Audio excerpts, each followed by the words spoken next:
Hello and welcome to Clearview Television News. We are reaching you live from Nigeria's capital city, Abuja.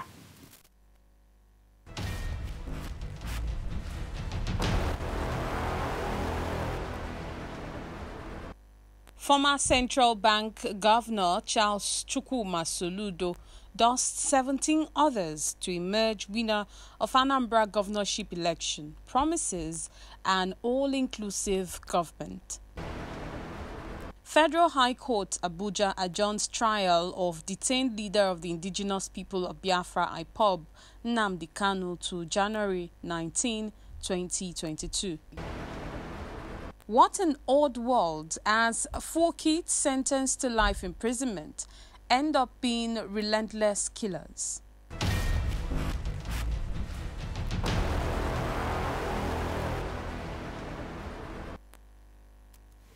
I am Prudence Okona with the details of these and more stories.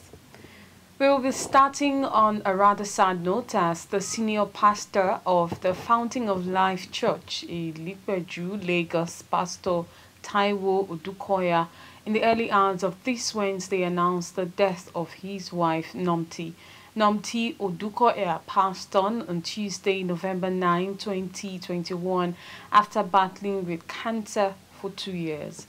Pastor Udukoya and his late wife first met in London, where he went to minister at the Triumphant Church International, London, where she was a member. Pastor Udukoya had gotten married to Nnamdi in Lagos 5 years after he lost his first wife, Bimbo, who was a popular televangelist and writer, mother of his first 3 children. Pastor Bimbo Udukoya died in 2005 in the 2005 Soludo air crash, which claimed the lives of several students of the Loyola Jesuit College, Abuja.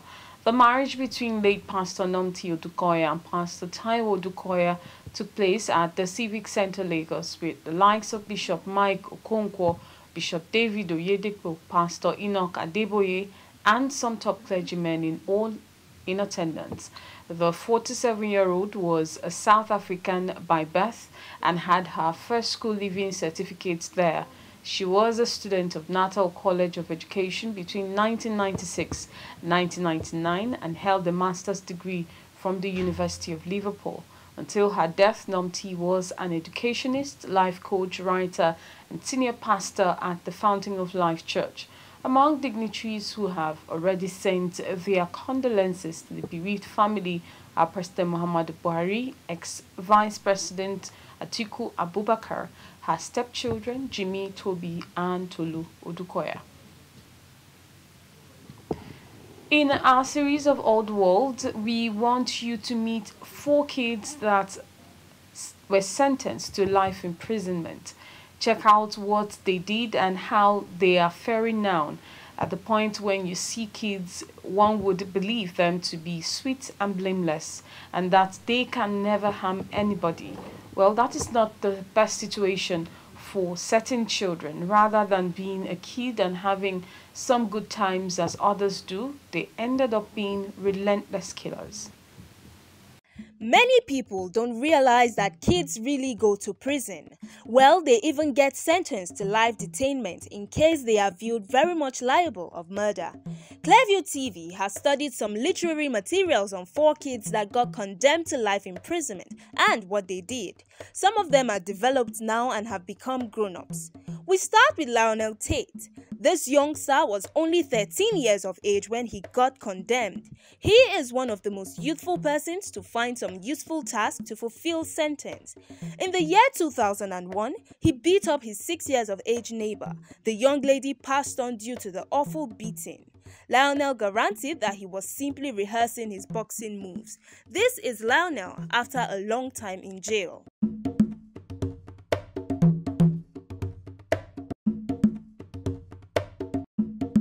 The second child is Brian Lee Draper. In the year 2006, this little fellow killed his colleague. He was only 16 years of age at the hour of the homicide. He didn't do it by himself. It was him and his 16 years of age friend Torre Adamik. The two of them went to her home, cut her light and wounded the helpless young lady multiple times. Look at what he looks like a long time subsequent to experiencing childhood in prison.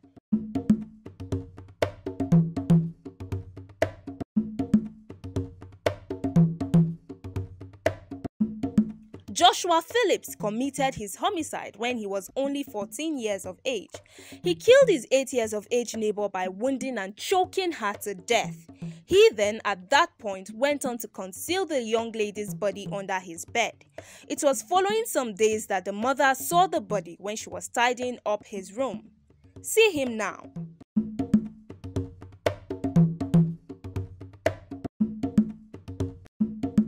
The last one on our list is Eric Smith.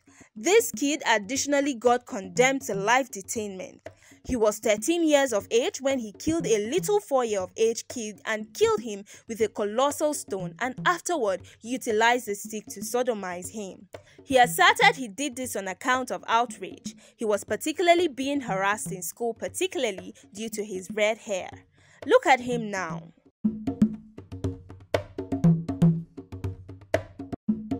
What might prompt a youngster to consider killing somebody at any point? Well, that's from our odd world.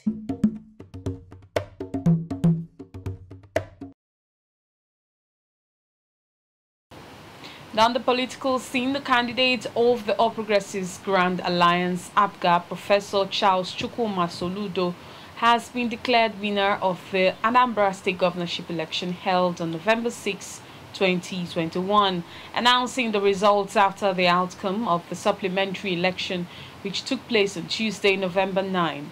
The state returning officer, Professor Florence Obi, said Soludo obtained the highest number of votes cast and declared him winner. Our people have spoken overwhelmingly, and surely that voice is the voice of God. The ultimate winner is Anambra people. We are all winners. I hereby extend my hand of fellowship to all of you. I need all of you to succeed. Politics aside, we are all brothers. Let's come together for the project Anambra.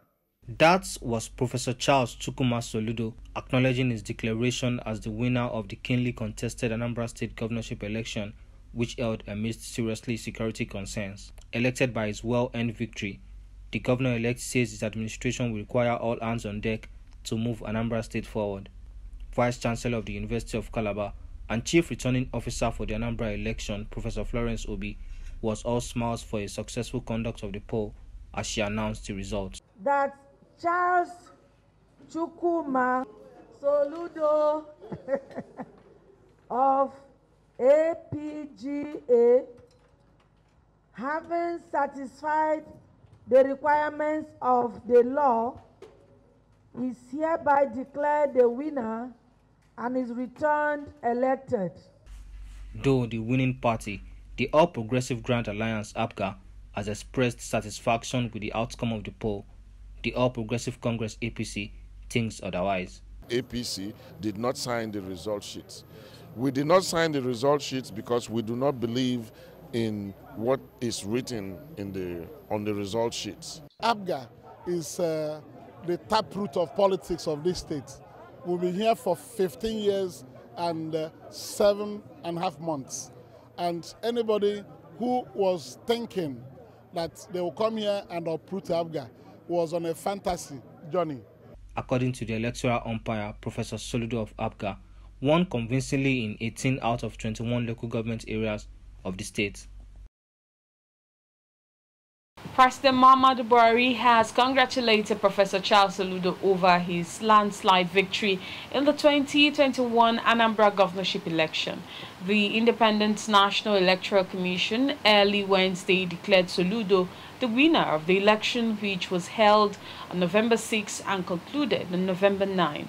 President Buhari, in a Facebook post, urged the candidate of the All Progressives Grand Alliance to tackle the challenges confronting Anambra State and the Southeast. Professor Soludo, a former governor of the Central Bank of Nigeria, is currently a member of the Presidential Economic Advisory Council. Reactions have been trailing the just concluded Anambra State governorship election. Those who spoke with Clearview TV News say they hope the governor-elect, Professor Charles Soludo, aside bringing development to the state, will be a unifying factor for the Igbo extraction in Nigeria. Professor Charles Chukwuma Soludo, CFR, is a native of Isuanioma in Agwata local government area of Anambra State. Born on July 28, 1960, he lost his mother at a tender age, but the loss did not in any way affect or stop him from excelling academically. Charles Soludo graduated with first-class honors in 1984, obtained an MSc Economics in 1987 and a PhD in 1989. He obtained his 3 degrees and then a professorship at the University of Nigeria, Nsukka, Enugu State. The Nigerian economics professor was a lecturer at Oxford, Cambridge, and Warwick universities, as well as a guest scholar at the International Monetary Fund, IMF. He also worked as a consultant for a number of international organizations, which include the World Bank. Professor Soludo was governor of the Central Bank of Nigeria, CBN, from 2004 to 2009, and as the CBN governor, he is credited with refocusing the CBN as an effective monetary authority. In 2009, he announced for the first time his intention to contest for the Anambra State #1 position under the platform of the People's Democratic Party, PDP. In 2013, he joined the All Progressives Grand Alliance, APGA, ahead of the November 2013 governorship election. But the bid was unsuccessful, just like the previous one under PDP, as he, alongside 5 other aspirants, were disqualified by the screening committee. Going by his works over the years, Soludo, on September 16, 2019, got an appointment from President Muhammadu Buhari to be part of the newly formed 8-member Economic Advisory Council. In February 2021, the former CBN governor again officially declared his intention to vie for the position of the governor of Anambra State come 2022. To God be the glory, the Nigerian economics professor won the just concluded Anambra governorship election with 112,229 votes. Come 2022, he will take over from Willie Obiano, the sitting governor. To this, Nigerians, particularly those from the Igbo extraction, bear their minds on expectations of a Soludo government in Anambra State. We thank God the election was successful. He's a good man for the good job to be done in Anambra State. Soludo knows it all, and we pray God to give him the wisdom and the understanding to take Anambra State to the next level. The Anambra people will enjoy and welcome his government. My candid advice is there should be no spirit of godfatherism. He is the man of the people. He has come to govern Anambra, not the few elite who will come and bully him. It may be the money that he is supposed to use to develop the state. Few bourgeois will come and begin to demand that issue. This is my court, this is my court. That era should stop. Professor Charles Chukwuma Soludo, what we expect from him is very simple. We need the Ministry of Youth. The All Progressives Grand Alliance, APGA, swept to victory in the Anambra governorship poll, winning 19 of the 21 local government areas of the state. Nafisa Bello, reporting for Clearview Television. You're watching Clearview Television News. Our stories to come after this break. Listen to this truth. We are growing by the day, and our viewership keeps growing on our different platforms. We are inviting you to advertise your goods and services with us at incredibly low rates. And do you have news for us? Script or video? Please contact us through our email address, clearviewnewsroom@gmail.com, or WhatsApp line 080-650-30300. Again, 080 650-30-300. Welcome on board.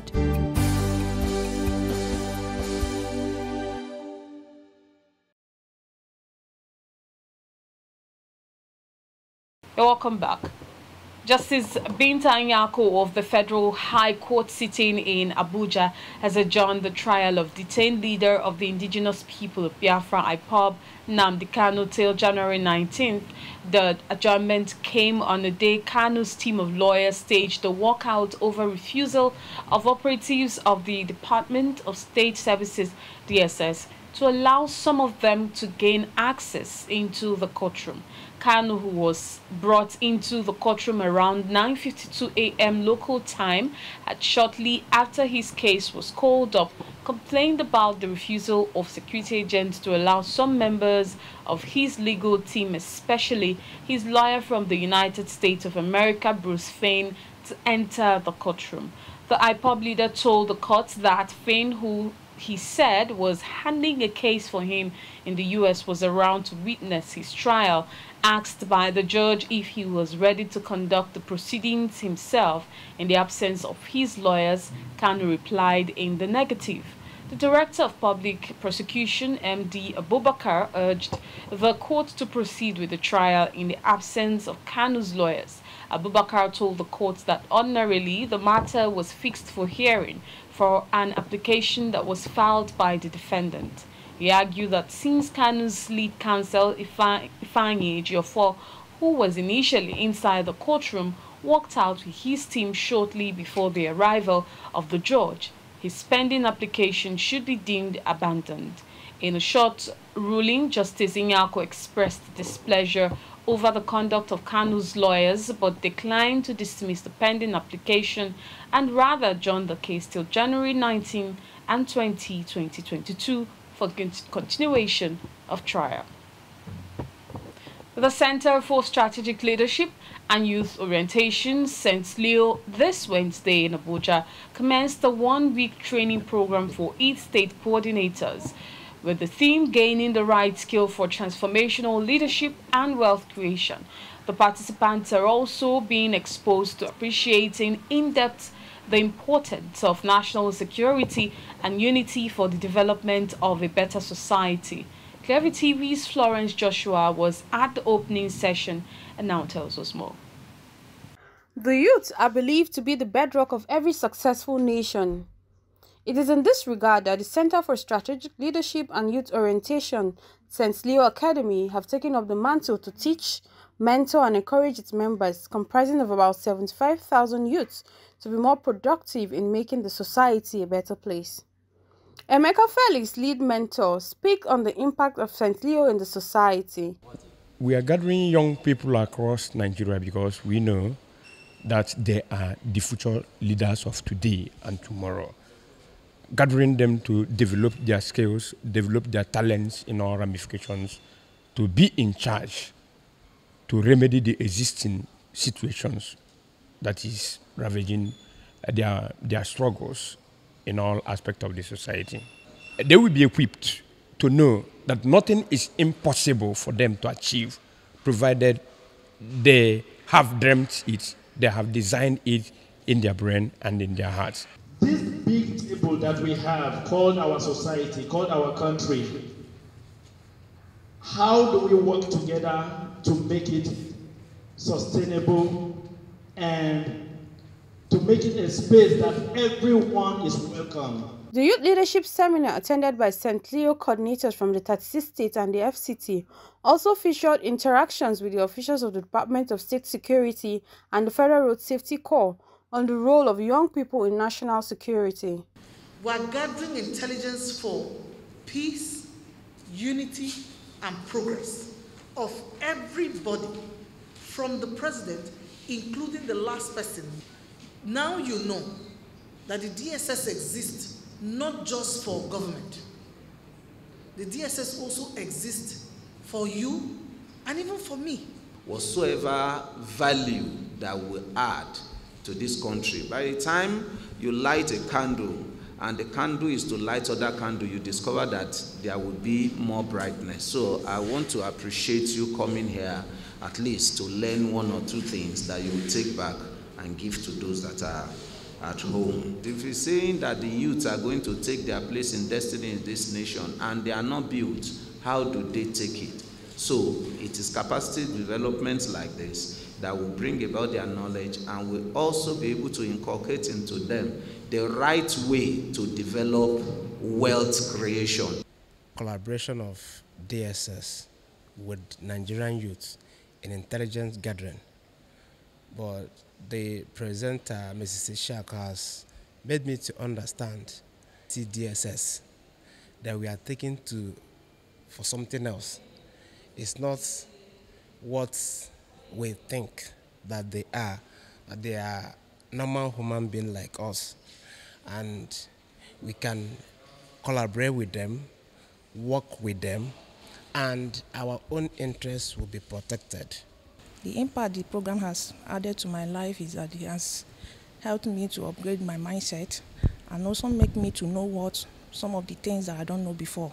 The knowledge gained so far will help us when we go back to our various states. We now impart same to our own people there so that the change will be sporadic. Whatever is happening here in Abuja will happen in other states, so that in turn, they will now have the desired change. Through building creative talent and a sense of purpose, St. Leo hopes to make significant contribution to enriching and empowering the world. Florence Joshua, reporting for Clearview Television. The Center for Law Enforcement Education, otherwise known as CLEAN Foundation, has launched an early warning and early response project as part of its efforts to promote public safety and security for Nigerians. A project which was launched in Abuja is designed to mitigate violence in regions that are worst hit by insecurity. Clearview TV's Gloria Taiwo was there and now tells us more. The continued spate of insecurity across different parts of Nigeria remains a source of concern. From the north to the south, security threats have continued to affect the quest for improved economic growth and human development. As part of its effort to address the trend, CLEAN Foundation, in partnership with some security agencies and other relevant international and national stakeholders, is launching what it calls Early Warning and Early Response Project. According to the Foundation's Acting Executive Director, Ruth Olofin, its implementation will start with efforts to mitigate violent conflicts in various northern states like Kaduna, Plateau, Taraba, and Zamfara states. CLEAN Foundation is committed to providing the technical support to security agencies as a form of collaboration to ensure that the mitigation of violent conflict is achieved. The unique thing about this intervention is the use of technology, which will help to generate and collate credible information from members of the communities and amplify this information to relevant security agencies for appropriate action. Similarly, the intervention is designed to empower women in these communities as an integral part of conflict mitigation and peace-building efforts. Also speaking, Professor Kamari Clark of the University of California described the Early Warning, Early Response project implementation in Nigeria as timely and expressed the hope that it will contribute towards reducing violence in affected regions, protect lives, and provide opportunities for communities to identify problems and offer lasting solutions. So the goal of the project that we will launch today then is to expand the early warning, early response, the EWER capacity, and coverage in at-risk locations through the use of visual imagery to alert constituencies of attacks. With this model, we aim to reduce violence against civilians at risk in at-risk areas. Representatives of agencies and states earmarked for the project implementation are also optimistic that the project will help in tackling cases of conflicts and insecurity in the affected regions. We are willing and ready. We have the capacity to join the program because anything that brings peace to the country is a welcome development. We are willing, and that's why we took it upon ourselves to be physically present. We are not saying government is not doing anything, but the issue is sometimes if they want to carry out an exercise concerning security, so the community members were left behind. But this project intends to carry community members along. If you see the dynamics of insecurity now, it's starting from the community level. The banditry and all that starts from the community level. So this project is going to start from the community level upward. The official launch of the project featured an interactive session where some underlying issues that often degenerate into conflict with negative impacts on the general state of security in Nigeria were once more brought to the fore. Gloria Atta, reporting for Clearview Television. Now be all, but before we go, a look at our top stories.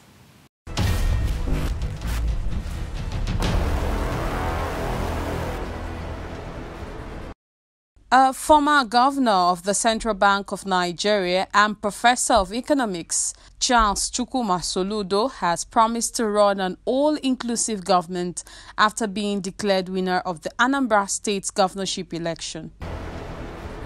Justice Binta Nyako of the Federal High Court sitting in Abuja has adjourned the trial of detained leader of the indigenous people of Biafra IPOB, Nnamdi Kanu, till January 19.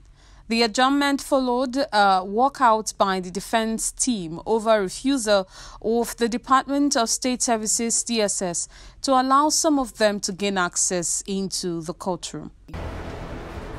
In our series of Odd World, we brought you the story of 4 kids that were sentenced to life imprisonment, but ended up being relentless killers.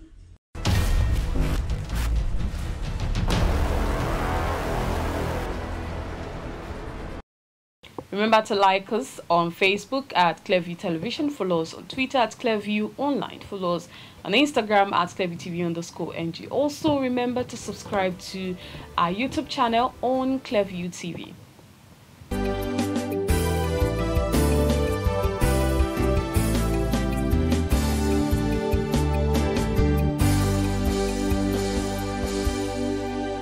I am Prudence Okona. Many thanks for joining us.